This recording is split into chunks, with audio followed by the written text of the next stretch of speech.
త్యాగం ప్రజల కోసం చేస్తాం, ఆ త్యాగం పార్టీల కోసం చేయాల్సిన కర్మ నాకు పట్టలేదు. కమిట్మెంట్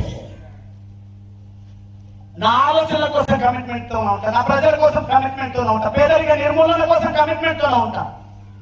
రేపు నిజంగా నేను పార్టీలో చేరితే ఆ పార్టీ నీకు టికెట్ ఇవ్వదు, కానీ పార్టీని గెలిపించే ప్రయత్నం చేయి, నీ ఆశయం ఏముందో పేద ప్రజల కోసం కావాల్సినటువంటి ఎజెండాను నిర్మిస్తామని ఎవరైనా చెప్తే దానికోసం నేను సిద్ధంగా ఉంటాను. కానీ నీకు టికెట్ ఇస్తాం, నీకు పైసలు ఇస్తాం, గెలిస్తే చాలు కదా అన్నటువంటి ఆ పదవులు ఎందుకు, ఏమవసరం నాకు? నేను ప్రభుత్వ విప్ పదవి కూడా నేను అడిగేది కాదు. ఎస్, మొదటిసారి గెలిచినప్పుడే నేను మంత్రి పదవి అడిగినటువంటి మాట వాస్తవం. కారణం, ఒకవేళ దళిత కోటాలో చూస్తే నాకు తెలిసి నాలాంటి ఒక 5-6 మంది యువకులము మేమందరం ఉన్నాం. మా దాంట్లో ఎవరికైనా ఇచ్చింటే వేరు.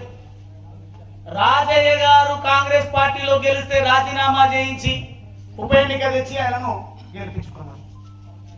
గెలిపించి ఆయన వచ్చిన తర్వాత ఆయన డిప్యూటీ సీఎం ఇచ్చిండు. మళ్ళీ ఆయన ఏ కారణంగా తొలగించిందో సంబంధం లేదు.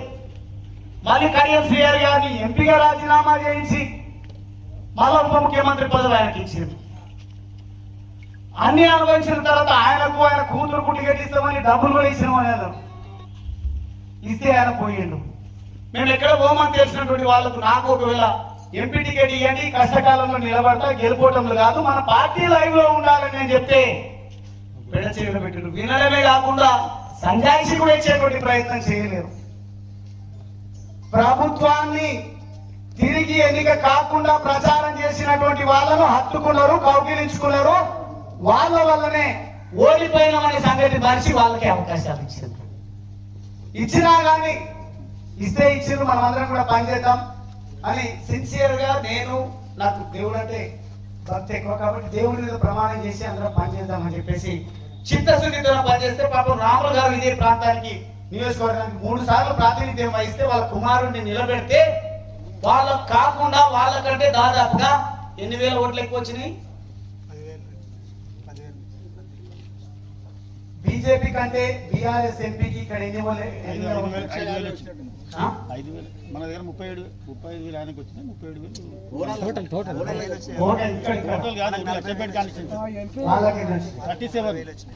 37 దాదాపుగా ఎన్నో 10,000 5,000 వాళ్ళకంటే ఎక్కువనే వచ్చింది. 37 35 గట్టిగా పని చేసినాం కదా. ఎక్కడైనా నేను ఏమైనా తప్పు చేసినట్టుంటే మీరే నా గల్లా పట్టండి. రాములు గారికి ఎంపీ ఇచ్చినప్పుడు ఆయన సత్యమని పనిచేసిందో లేదో కానీ నేను నా సత్యమని కాలుకు బల్పం కట్టుకొని ప్రచారం చేసి గెలిపించాను. ఎంపీ సరిపోదని మళ్ళీ ఇంకొకటి చెప్పుకుంటూ పోయింది కాబట్టి సరే మీ ఇష్టం అని చెప్పినాం, ఎవరికి ఇచ్చినా పర్వాలేదని చెప్పినాం. హరీష్ రావు గారు ఏదో కార్యక్రమానికి వస్తే మీటింగ్ పెట్టి ఎవరికి ఇచ్చినా పర్వాలేదన్నా ఒట్టేసి చెప్తున్నాను. మా నాన్న కూడా దయాస్పై ఉన్నాడు ఆ రోజు.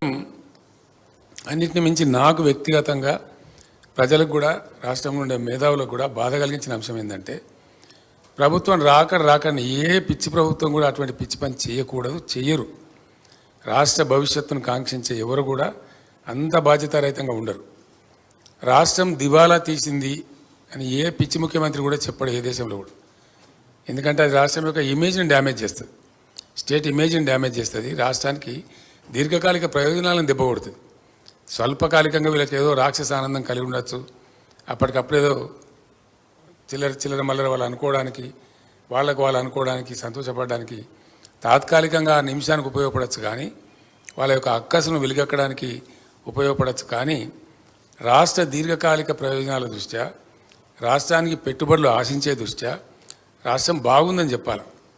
నేను రాష్ట్రం ఏర్పడ్డ కొత్తలో తెలంగాణ ధనిక రాష్ట్రం అని చెప్పిన నేను ప్రతిసారి. I proved it also. During the regime of BRS, I proved it. ధనిక రాష్ట్రం అని చెబుతూ ఆ దిశగా పనిచేస్తూ అద్భుతమైన విజయాన్ని మేము సాధించినాం తప్ప అటువంటి ఆ పత్రాలు విడుదల చేసి అవి అన్ని తప్పుడు అంకెలు, తప్పుడు లెక్కలు వాటితో చేసి వాళ్ళు కాలయాపన చేసుకొని భంగపడ్డారు తప్ప ఏమి చేయలేదు. అట్లనే ఈ ప్రభుత్వం ఏర్పడక ముందు చాలా చక్కగా నడుస్తున్నటువంటి అనేక వ్యవస్థలు ఎప్పుడైనా ఉంటాయి. మీకు నేను మంచి ఉదాహరణ చెప్తాను. నేనే స్వయంగా మీరందరూ కూడా సాక్షులు, దానికి మీరే పేపర్లలో కూడా రాశారు. నేను సీఎం అయిన తర్వాత రివ్యూ చేస్తూ ఉంటే హెల్త్ డిపార్ట్మెంట్ వాళ్ళు వచ్చినారు. వాళ్ళు వస్తే అన్ని కార్యక్రమాలు చెప్తూ ఆరోగ్యశ్రీ గురించి నాకు వాళ్ళు చెప్పినారు. చెప్తే దాని వివరాలు కూడా చెప్పినారు. ఎవరు ప్రారంభించినారు, ఎవరు ముఖ్యమంత్రి ఉన్నప్పుడు ప్రారంభించినారు, ఎట్లా జరుగుతుంది ఆ కార్యక్రమం అని చెప్పినారు. నేను వాళ్ళని ఒకటే మాట అడిగిన, ఇది రాజశేఖర్ రెడ్డి గారు ముఖ్యమంత్రిగా ఉండే టైంలో కాంగ్రెస్ ప్రభుత్వం ప్రారంభించినటువంటి పథకం, ఇది బాగా జరుగుతుంది సార్, ప్రజలకు ఉపయోగం ఉంది అని చెప్పినారు. నేను ఒకటే క్వశ్చన్ అడిగిన వాళ్ళను, మీకు ఇంకా దీన్ని ఇంప్రూవ్ చేయాలంటే, ఈ పథకాన్ని ఇంకా షార్పెన్ చేసి ఇంకా ఇందులో లేని జబ్బులు కూడా కలిపి తీసుకొని పోవాలంటే మీకు ఎంత అడిషనల్ మనీ అవసరం, ఆ డబ్బు తీసుకోండి, కార్యక్రమం పేరు కూడా మార్చొద్దు, అట్లే పెట్టమని చెప్పినాం.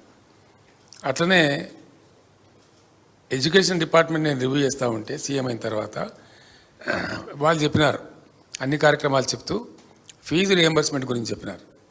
ఫీజు రియంబర్స్మెంట్ సార్ ఇది రాజశేఖర రెడ్డి గారు ప్రారంభించారు, వారి టైంలో మంచి కార్యక్రమం సార్, బాగా జరుగుతుంది, కాకపోతే కొన్ని అవకతవకలున్నాయి, వాటిని సరిదిద్దాలి, ఇప్పుడు నిలిపేసి అవకతవకలు సరిదిద్ది ముందుకు పోదామని అడిగినాడు.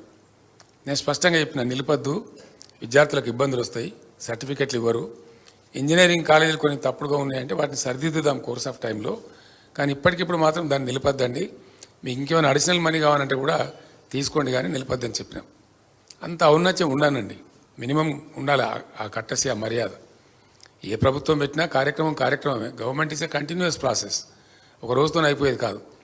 అదే విషయం శాసనసభలో నేను స్వయంగా లేచి, రాజశేఖర రెడ్డి గారు తెలంగాణ వ్యతిరేక అయినప్పటికీ కూడా నేను ఎట్లా చెప్పినట్టు ఆయన అప్పటి చనిపోయి ఉన్నారు కాబట్టి, ఆ మహనీయుడు చచ్చి స్వర్గంలో ఉన్నాడు, కానీ మంచి పథకం పెట్టిండు ఆరోగ్యశ్రీ అనేది, దీన్ని కొనసాగిస్తాం, దీన్ని ఇంకా పెంచి డబ్బులు పెంచి దీన్ని మంచి పద్ధతిలో కొనసాగిస్తామని చెప్పిన తప్ప మేము అటు చెరిపేస్తామని చెప్పలేదు. దీన్ని తీసేస్తాం, క్యాన్సిల్ చేస్తాం, ఇది మా స్కీమ్ కాదని చెప్పి దాని మీద లేబుల్ అంటించి ఆ పిచ్చి ప్రయత్నాలు, ఆ చిలిపి ప్రయత్నాలు మేము చేయలే. అది కంటిన్యూ చేసినాం, ఫీజు రియంబర్స్మెంట్ కంటిన్యూ చేసినాం, చక్కటి ఫలితాలు కూడా వచ్చినాయి, ప్రజలకు మేలు జరిగింది. కానీ ఈ ప్రభుత్వం చక్కగా నడుస్తున్నటువంటి మంచి కార్యక్రమాలు, అనేక కార్యక్రమాలు, వాటిని దెబ్బ తీసుకున్నారు పాపం. వాళ్ళకి అతి తెలివికి పోయి అది అనవసరమైనటువంటి ఒక బేసిజానికి పోయి దెబ్బ తీసుకొని వాళ్ళ కాలు వాళ్ళే ఎరుగొట్టుకున్నారు. ఇక్కడ నష్టపోయింది వాళ్ళే, వేరే వాళ్ళు నష్టపోరు. వచ్చేసారి ఇట్లుండది, మిమ్మల్ని కంటికి రెప్పలాగా కాపాడుకుంటాం, మిమ్మల్ని ఖచ్చితంగా ఆర్థికంగా బలోపేతం చేస్తాం. వారంలో ఖచ్చితంగా ఒక రోజు 2 రోజుల్లో పార్టీ నిర్మాణం మీద కూడా దృష్టి పెట్టి ప్రభుత్వంలోకి వచ్చిన తర్వాత కూడా తప్పకుండా పార్టీని కూడా ఇదే పద్ధతిలో జనరల్ బాడీ మీటింగ్లు రెగ్యులర్గా పెట్టాలి. తెలుగుదేశం లెక్కలు వచ్చినవేంది, ఎందుకంటే తెలుగుదేశం లెక్కలు వచ్చిన అది ఉంటుంది. జనరల్ బాడీ మీటింగ్లు ఉండాలి, రెగ్యులర్గా కలవాలి, రెగ్యులర్గా ముచ్చట పెట్టాలి, డైరీ రాయాలి, ఇవన్నీ ఉంటాయి, అంతేనా? సో అదే పద్ధతుల్లో మనం కూడా పెట్టుకుందాం. ఇక ఎవడెవడో మాట్లాడతాడు తలమాసినోడు, ఒకడు అంటాడు బీఆర్ఎస్ ఉండనే ఉండదు, బీజేపీలో పోతుంది అంటాడు. మనకేం కర్మ, నాకు అర్థం కాదు. తెలంగాణ ఉన్నంత కాలం ఈ గులాబీ కండువా ఉంటుంది, బరాబర్ ఉంటుంది ఖచ్చితంగా. ఈ రెండు పార్టీలకు 3 చెర్ల నీళ్ళు తాగిచ్చి మళ్ళొక్కసారి డంకా బజాయించి కేసీఆర్ గారిని ముఖ్యమంత్రి చేసుకుందాం, మన రాష్ట్రాన్ని కాపాడుకుందాం. జై తెలంగాణ. చెప్పిండు కదా రాజగోపాల్ రెడ్డి, ఊరికే కేసీఆర్ తిట్టుడు తప్ప నువ్వు ఏం పని చేస్తున్నావు అని తిట్టిండు. నువ్వు తెచ్చుకో, పొద్దున్నాక కేసీఆర్ తిట్టుడు 20 నెలల తిట్టుడు తప్ప నువ్వు చేసింది ఏమైనా ఉన్నదా అని మేమంటలేము. నీ కాంగ్రెస్ పార్టీ ఎమ్మెల్యే రాజగోపాల్ రెడ్డి అడండి నిన్న, అరే నువ్వు పని చేయమంటే ఊరికే కేసీఆర్ తిట్టుకుంటే కాలం గడుపుతున్నావు, జనం మనను ఊకోరు అంటుండు, మీ ఎమ్మెల్యేకి అర్థమైంది కానీ నీకు అర్థమైతలేదు. నేను చెప్పిన 20 నెలల్లో కేసీఆర్ ఏం చేసిండో, బీఆర్ఎస్ ఏం చేసిండో చెప్పిన. నువ్వేం చేసినావు నాయన? కమిషన్లు, కేసులు, ఢిల్లీకి మూటలు మోసుడు, ఇంతే కదా. అయితే కమిషన్లు లేకపోతే ప్రతిపక్షాల మీద కమిషన్, 2 రకాల కమిషన్లు. బిల్లులు ఇవ్వాలంటే కమిషన్, అవునా కదా? హైదరాబాద్లో బిల్డింగ్ పర్మిషన్ రావాలంటే కమిషన్, లేదంటే ప్రతిపక్షాల మీద కమిషన్. కేసీఆర్ గారి మీద ఈగ వాలితే కూడా ఊరుకోము.